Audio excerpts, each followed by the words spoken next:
Penyembelihan hewan akan berlangsung apabila terdapat orang yang menyembelih, binatang yang akan disembelih, alat penyembelihan dan prosesnya. Penyembelihan yang diisyaratkan dalam ajaran Islam adalah yang masing-masing itu memenuhi ketentuan-ketentuan. Hukum penyembelihan menjadi tidak sah jika dilakukan oleh orang kafir atau ingkar kepada Allah Subhanahu wa taala, yakni orang musyrik. Seseorang penyembelih harus dalam keadaan sadar dan sengaja menyembelih. Tidak sah sembelihan orang yang belum baligh dan orang yang akalnya tidak waras atau misalnya seperti gila. Selain membaca basmalah, penyembelih juga disunnahkan membaca sholawat dan takbir 3 kali. Jadi sebagaimana dalam hadis Nabi SAW, an Anasin qala dohan Nabi sallallahu alaihi wasallam bikabasyaini aqranaini dabahahuma amlahaini biyadihi wa samma wa kabbara wa wada'a rijlahu ala safahihima, rawahul Bukhari wa Muslim.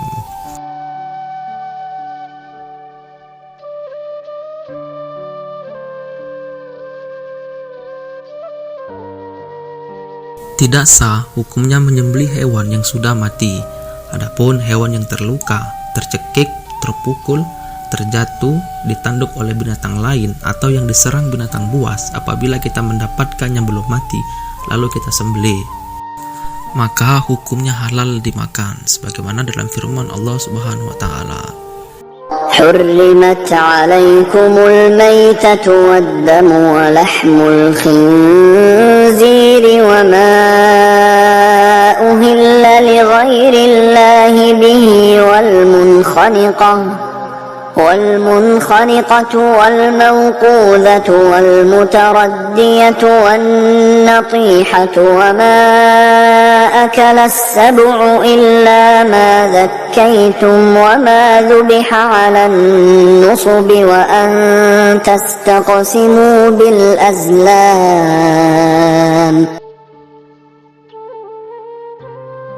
Hewan yang haram dikonsumsi seperti tikus, katak, babi, anjing, dan kera tidak sah disembelih. Dengan kata lain, meskipun disembelih hukumnya tetap haram dikonsumsi.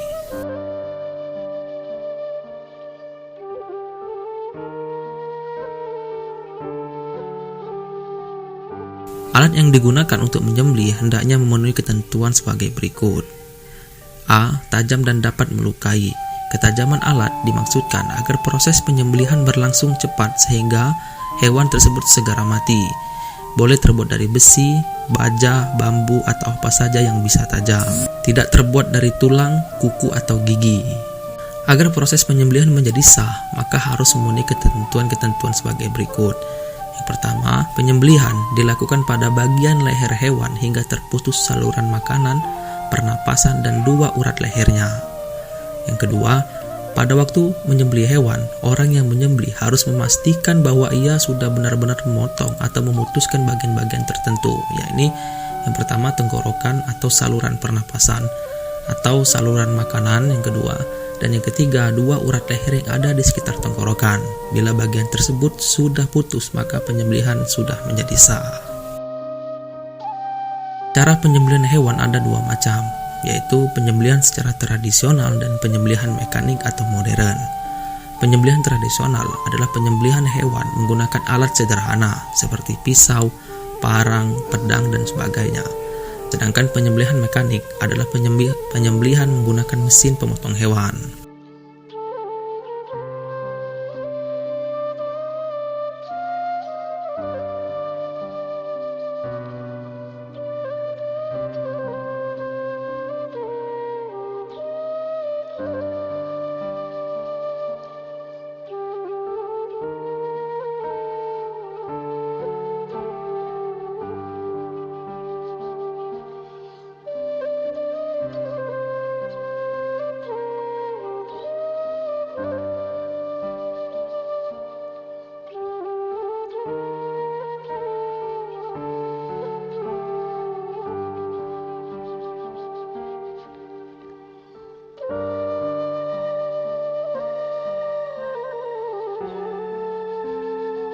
Hukumnya halal apabila ketika akan berburu membaca asma Allah Subhanahu wa taala.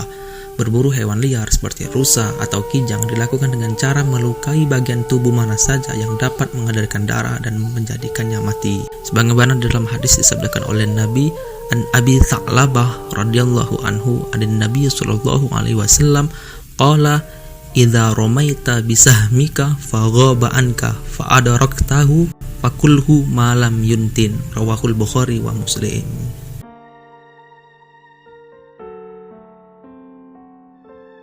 Akikah secara bahasa artinya memutus atau melubangi. Secara syariat, makna akikah adalah menyembelih kambing atau domba sebagai tanda syukur pada Allah Subhanahu wa taala atas lahirnya anak baik laki-laki atau perempuan. Akikah yang paling utama dilaksanakan pada hari ke-7 setelah kelahiran anak. Pada hari itu pula seorang bayi dicukur rambutnya, diberi nama yang baik, sebagaimana disabdakan oleh Nabi sallallahu alaihi wasallam. An Sumrata anin Nabi sallallahu alaihi wasallam qala kullu ghulamin murtahanun bi aqiqatihi tudbahu anhu yaumas sabi'i wa yukhlaqu ra'sahu wa yusamma, rawahu Ibnu Majah. Jika pada hari ke-7 tersebut seorang ayah belum mampu melaksanakan akikah untuk anaknya, maka akikah boleh dilakukan pada saat dia mampu sebelum anak tersebut dewasa. Sayyidah Aisyah radhiyallahu anhu dan Imam Ahmad berpendapat bahwa akikah bisa dilaksanakan pada hari ke-7, hari ke-14 ataupun hari ke-21. Jika pada hari-hari itu juga belum mampu, maka boleh dilakukan kapan saja saat yang bersangkutan sudah mampu. Hukum akikah adalah sunnah muakkad. Sunnah muakkad artinya sunnah yang sangat dianjurkan. Sebaiknya pelaksanaan penyembelihan dilakukan pada hari ke-7 dari kelahiran anak tersebut. Akikah berbeda dengan penyembelihan pada umumnya. Bila penyembelihan biasa, tujuannya utamanya sekedar untuk dikonsumsi atau dimakan. Sedangkan akikah mempunyai tujuan yang khusus, yaitu sebagai wujud syukur kepada Allah Subhanahu wa taala atas kelahiran seorang anak.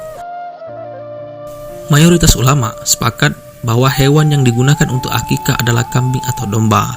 Untuk anak laki-laki sebanyak 2 ekor kambing atau domba, dan untuk anak perempuan 1 ekor kambing atau domba. Adapun syarat kambing atau domba akikah yaitu sebagai berikut.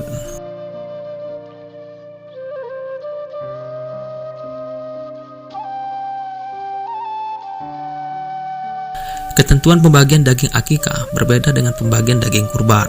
Dalam hal ini, daging akikah diberikan dalam keadaan yang sudah dimasak.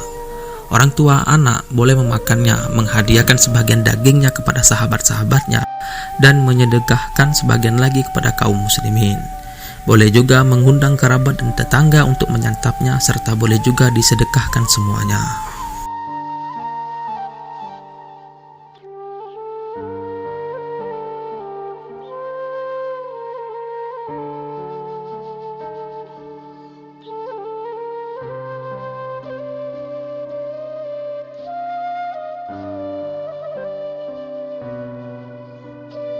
Dalam istilah ilmu fikih, hewan kurban biasa disebut dengan nama al-udhiyah yang bentuk jamaknya al-adhahi.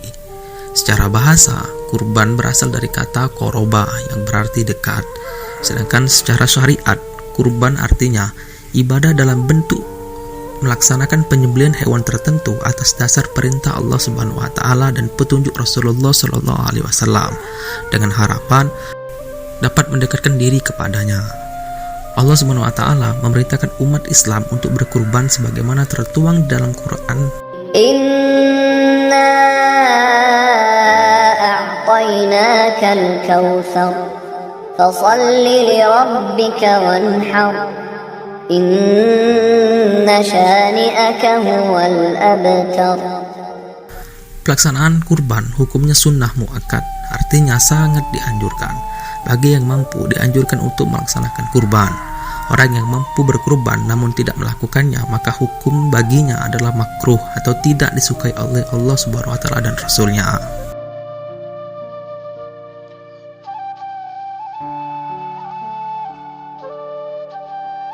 Menurut para ulama, tidak sah kecuali dengan jenis hewan-hewan tersebut di atas. Di samping memenuhi ketentuan umur, binatang-binatang itu harus sehat dan organ tubuhnya lengkap. tanduknya tidak patah, tidak buta matanya, tidak pincang, tidak sakit atau cacat, dan juga tidak kurus kering.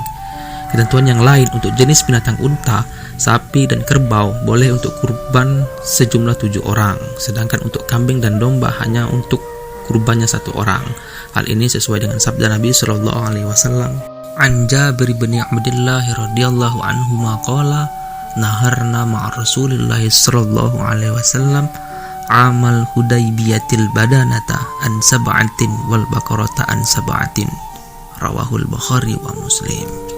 Waktu penyembelihan kurban adalah setelah sholat Idul Adha tanggal 10 bulan Zulhijjah dan 3 hari tasyrik, yakni 11, 12, dan 13 di bulan Zulhijjah. Penyembelihan boleh dilakukan pada siang hari atau sore hari pada hari-hari tersebut, sebelum matahari terbenam pada tanggal 13 bulan Zulhijjah. Tidak ada perbedaan waktu siang ataupun malam. Baik siang maupun malam, penyembelihan kurban sama-sama dibolehkan.